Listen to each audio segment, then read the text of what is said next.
Hello views, welcome to DJMS Tamil channel. Mahanadhi சீரியலுக்கான இந்த வாரத்திற்கான ப்ரோமோவில் குமரனுடைய அம்மா வந்து பேசிட்டு போனதை அடுத்து ரொம்பவே மனசு கஷ்டத்தோடு இருக்க சாரதா வந்து சமாதானப்படுத்துகிறாங்க. கங்கா, அம்மா நீங்கள் இதை நினச்சலாம் கவலைப்படாதீங்க, அத்தை ரொம்ப ஓவராக தான் பேசிகிட்டு இருக்காங்க, அதெல்லாம் என்னன்னு சொல்லிட்டு அப்புறமா பேசிக்கலாம் அப்படின்னு சொல்லிட்டு வந்து சமாதானப்படுத்துகிற மாதிரி பேசுகிறாங்க. கங்காவும் பக்கம் வெளியில் கூட்டிகிட்டு போன அவங்க அம்மா கிட்ட வந்து அட்வைஸ் கொடுக்குறாங்க. ஏம்மா இப்படிலாம் வந்து பேசிட்டு கஷ்டப்படுத்திட்டு இருக்க, மாமா வந்து போனதுக்கு அப்புறமா இவங்களை எல்லாரையும் பார்த்துக்கணும் அப்படின்ற பொறுப்பு எனக்கு நிறையவே இருக்குமா, நான் இந்த வீட்டுக்கு ஒரு மருமகனாக இல்லை ஒரு மகனாக தான் நான் இருந்துகிட்ருக்கேம்மா அப்படின்னு சொல்லிட்டு குமரன் வந்து சொல்கிறாரு.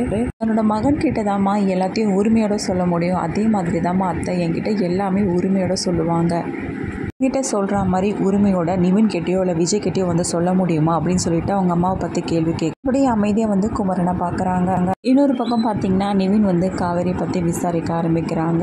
இது எல்லாத்தையும் கேட்டுட்டு இருந்த யமுனா பயங்கரமாக எரிச்சல் ஆகுது. மட்டும் இல்லாமல் திரும்பவும் வந்து நிவின் கிட்ட வந்து கோவப்பட ஆரம்பிக்கிறாங்க. அப்புறமா காவேரியும் பார்த்தீங்கன்னா கொஞ்சம் கொஞ்சமாக வந்து குணமடைய ஆரம்பிக்கிறாங்க. காவேரியை பார்த்தா சாரதா அம்மாவும் உனக்கு சரியாயிடுச்சுடி, நீ வந்து இன்னைக்கு தலைக்கு குளிச்சுட்டு அங்கே வந்துடு அப்படின்ற மாதிரி சொல்லிட்டு போகிறாங்க.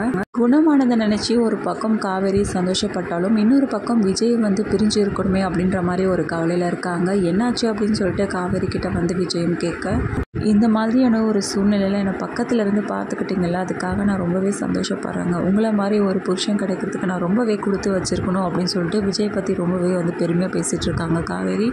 காவேரி நீ இந்த மாதிரிலாம் பேசிகிட்டு இருக்க, உனக்குன்னு ஒன்றுனா அப்போ நான் வரமாட்டேனா அப்படின்ற மாதிரி கேட்க, அப்படி சொல்ல வரலங்க, இந்த மாதிரியான ஒரு இக்கட்டான சூழ்நிலையில் இருக்கும்போது எனக்காக வந்து டைம் ஸ்பெண்ட் பண்ணி என்னை பார்த்துக்கிட்டிங்களா அக்கறை, அதுக்காக சொல்லிகிட்ருக்கேன் அப்படின்னு சொல்லிட்டு காவேரி ரொம்பவே எமோஷனலாக வந்து ஃபீல் பண்ணி பேசிகிட்டு இருக்காங்க விஜய் கிட்ட. அது மட்டும் இல்லாமல் இப்போ உங்களை விட்டு பிரியணும்னு நினைக்கும் போது எனக்கு ரொம்பவே வருத்தமாக இருக்குங்க அப்படின்னு சொல்லிட்டு அழவும் ஆரம்பிக்கிறாங்க.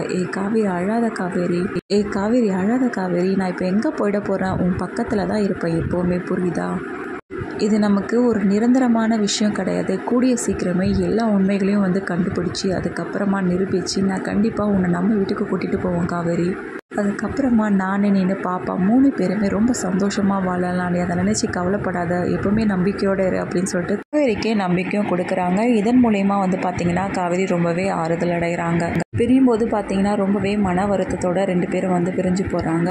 இப்போ உனக்கு எப்படி இருக்குது காவேரி, சரியாயிடுச்சா, என்னை மன்னிச்சிரு காவேரி, என்னால் தான் வந்து உன்னை பார்க்கவே முடியல அப்படின்னு சொல்லிட்டு ரொம்பவே வருத்தப்பட்டு பேசுகிறாங்க. அதுக்கு காவேரி வந்து ரொம்பவே ஆறுதலாக வந்து பேசிகிட்டு இருக்காங்க கங்கா கிட்ட. ஒரு பக்கம் நிவின் சொன்ன தகவலை கேட்டு பசுபதி இங்கே இருக்காங்க அப்படின்னு சொல்லிட்டு என்ன பண்ணுறாங்க, நிவின், குமரன், அதுக்கப்புறமா விஜய் 3 பேரும் வந்து அந்த இடத்துக்கு போகிறாங்க. பசுபதி இருக்கிற இடத்த கண்டுபிடிக்க அதுக்கப்புறமா பசுபதியை மிரட்டி பசுபதி வாயிலிருந்து வந்து உண்மையை வர வைக்கிறாங்க. எல்லா உண்மைகளையும் சொன்னதுக்கப்புறமா விஜய் வந்து வெளியில் வராரா, தன்னோட மனைவியான காவேரி தன் வீட்டுக்கு கூட்டிகிட்டு போகிறது மட்டும் இல்லாமல் தாத்தா கிட்ட காவேரி கர்ப்பமாக இருக்காங்க அப்படின்ற விஷயத்த வந்து சொல்கிறாங்களா, இது எல்லாமே தெரிஞ்சுக்கலாம்.